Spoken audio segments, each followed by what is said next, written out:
exercise that will take you on a healing journey. For this exercise, I want you to get a pen and paper and start writing all of the feelings and thoughts that come to your mind. Feelings of guilt or feel the need to cry. Let it all out. It's okay. Let your emotions flow. Now is the time to let go.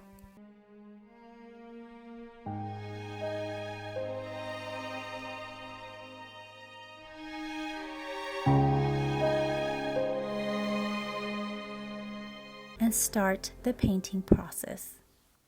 An ounce and a half maybe. Tilt it towards the lower side, so maybe right here. This is your painting and you can do whatever you want.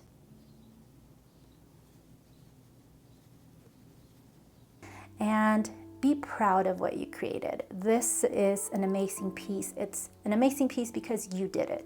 And because it represents your healing journey. It represents your courage, your triumph, your victory over the challenges in your life.